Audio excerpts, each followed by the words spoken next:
Assalamu alaikum dear students. Welcome once again. Students, I am Dr. Muhammad Irfan Nasir. Today we will continue the topic biological method. Students, आज हम discuss करेंगे what are the ways to formulate a hypothesis कि formulation of hypothesis किन किन तरीकों से की जाती है। इनमें सबसे पहला जो तरीका था हमारे पास वो है डिडक्टिव रीजनिंग। डिडक्टिव रीजनिंग को हमने पिछले लेक्चर के अंदर भी थोड़ा एक्सप्लेन किया।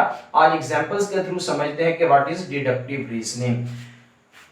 Deductive reasoning it moves from general to specific. ये हमेशा जनरल ऑब्जर्वेशन से स्पेसिफिक ऑब्जर्वेशन की तरफ, स्पेसिफिक कंक्लूजन की तरफ मूव करती है। जैसे एग्जांपल लेते हैं, इफ वी एक्सेप्ट, अगर हम ये मानते हैं ऑल बर्ड्स हैव विंग्स के तमाम परिंदों के पर होते हैं, and that sparrows are bird, और हमें ये भी पता है कि स्पैरो जो है वो क्या चीज है, बर्ड है।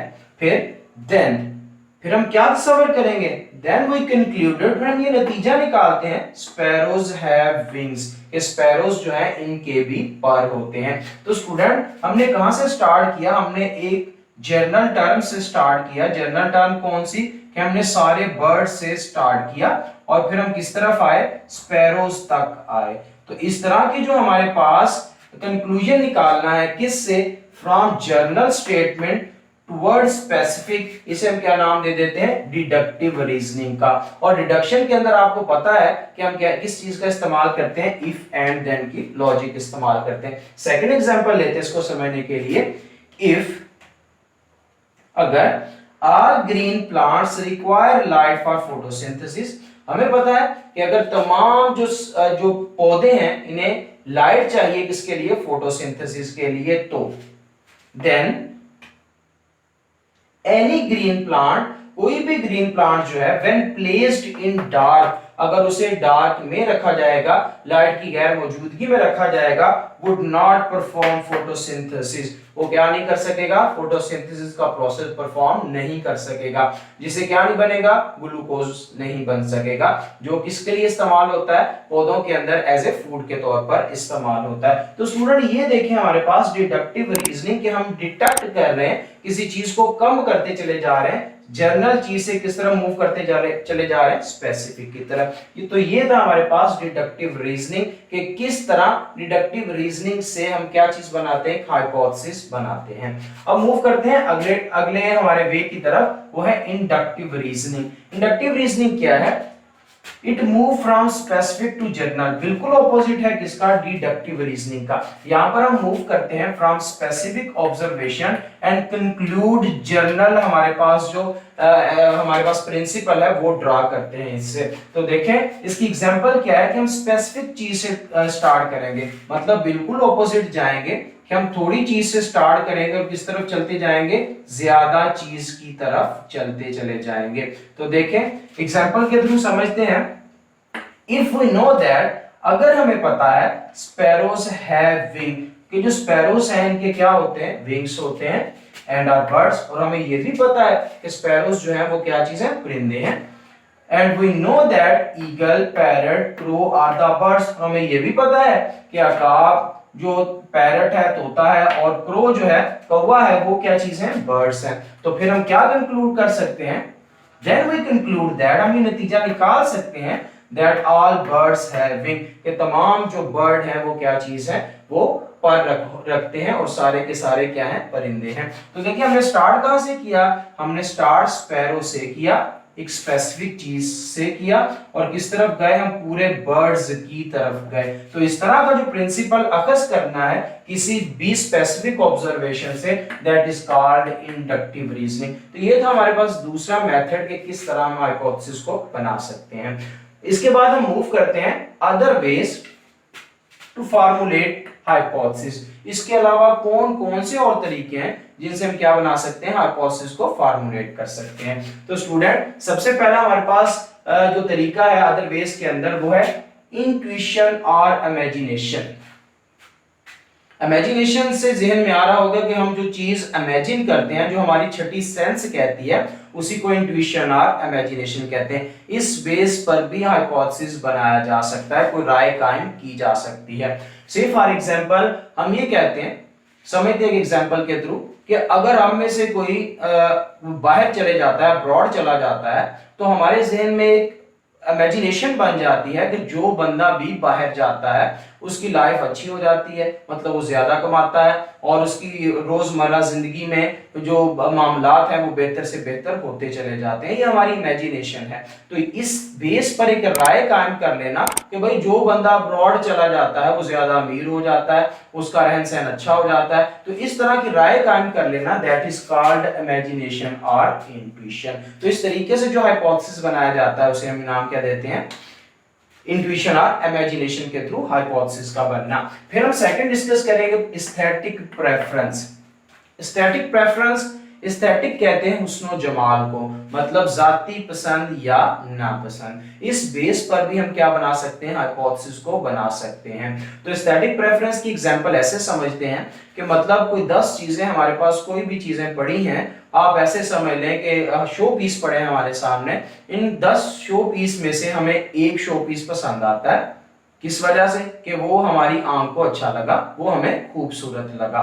तो भाई जो चीज हमें अच्छी लगेगी हम उसको ही प्रेफरेंस देंगे, that is called aesthetic preference. इसे हम क्या नाम देते हैं, एस्थेटिक प्रेफरेंस था। इस बेस पर भी हाइपोथेसिस बनाए जाते हैं। जो इसके बाद तीसरा वे है, for other ways for formulating hypothesis, वो क्या है, रिलीजियस और फिलोसफिकल आइडियाज, कि हम मजहबी तौर पर भी और फिलोसफिकल तौर पर भी हम क्या कर सकते हैं, हाइपोथेसिस को फार्मुलेट कर सकते हैं। रिलीजियस का क्या मतलब, से फॉर एग्जांपल जैसा कि कुरान पाक में बताया गया कि भाई जब यूनियन होता है स्पर्म और एग का, इसके बाद जाइगोट बनता है, और जाइगोट के बाद एक ऐसी स्टेज आती है जिसमें जो एम्ब्रियो है वो जोंक की तरह का होता है। जोंक से मुराद लीच, जिसे हम लीच कहते हैं।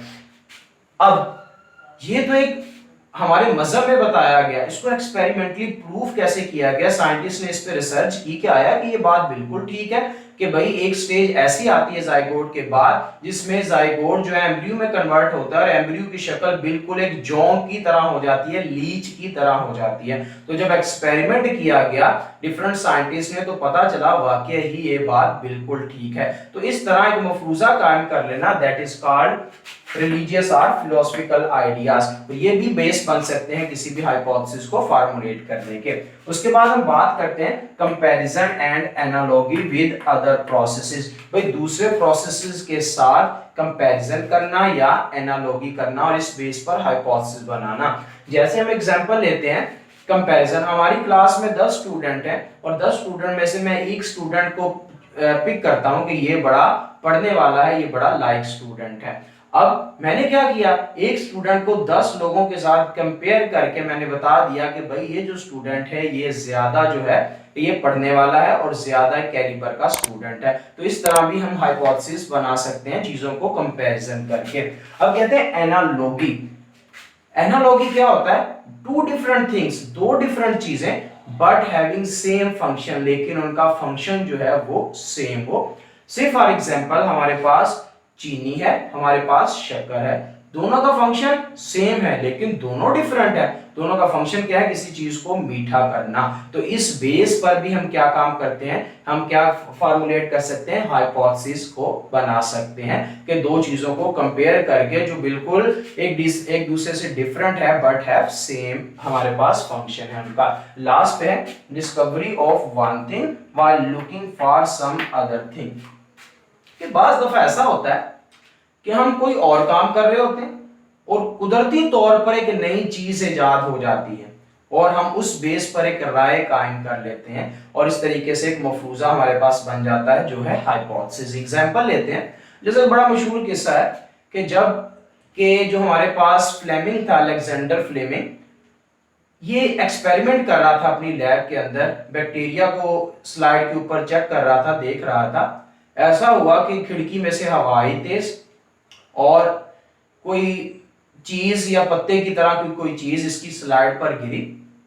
वो ऑब्जर्व कर रहा है, और इसने बाद में देखा कि भाई वो जो स्लाइड के ऊपर बैक्टीरिया ये ऑब्जर्व कर रहा था वो तो बैक्टीरिया गायब हो चुके। तो इसने एक मफरूजा कायम कर लिया, ये कोई जो चीज पत्ते की तरह की गिरी है, इसके अंदर कोई ना कोई चीज ऐसी है जिसने बैक्टीरिया को मार दिया या बैक्टीरिया को खत्म कर दिया। तो इस तरह फिर हमारे पास किस चीज की एक, हम क्या चीज ऑब्जर्व कर रहे थे कि वो जो साइंटिस्ट था अलेक्जेंडर फ्लेमिंग, वो तो बैक्टीरिया को ऑब्जर्व कर रहा था, लेकिन उसे बैक्टीरिया को किल करने वाली कोई ना कोई ऐसी मेडिसिन मिल गई जिससे क्या हुआ, पेनिसिलियम जो है हमारे पास, पेनिसिलिन, इसकी क्या हो गई, डिस्कवरी हो गई। वो बैक्टीरिया को ऑब्जर्व कर रहा था, लेकिन क्या हो गया, कुदरत की तरफ से एक नई स्टोरी स्टार्ट हो गई कि पेनिसिलिन जो है that is effective, that is bacteriostatic और बैक्टीरियोसाइडल, जो हमारे पास ये इस एक्सपेरिमेंट से प्रूफ हुआ। तो देखें वो एक्सपेरिमेंट कोई और कर रहा है, कुदरती तौर पर हम इसके पास कोई और चीज वाजिया हो गई। तो इस तरीके से जो हाइपोथेसिस बनाया जाता है वो क्या चीज है हमारे पास, उसे हम कहते हैं डिस्कवरी ऑफ वन थिंग, किसी एक चीज की डिस्कवरी करते हुए while looking for some other thing, कि भाई एक चीज को देखते हुए कोई और चीज का बन जाना। तो स्टूडेंट ये थे हमारे पास other ways to formulate hypothesis। कौन कौन सा, दोबारा रिपीट कर रहा हूं, intuition और imagination, aesthetic preference, religious और philosophical ideas, comparison and analogy with other processes, discovery of one thing while looking for some other things। तो स्टूडेंट आज हमने डिस्कस किया कि भाई कौन कौन से वेज हैं हाइपोथेसिस को फॉर्मुलेशन के। तो बेसिकली तीन मेजर वेज है। सबसे पहला है हमारे पास डिडक्टिव रीजनिंग, दूसरा है हमारे पास इंडक्टिव रीजनिंग, और तीसरा है हमारे पास अदर वेज, जिसके अंदर हमने 5 जो स्टेप्स थे या 5 जो प्रोसीजर थे उनको डिस्कस किया। तो स्टूडेंट ये था हमारा आज का topic. Thank you very much.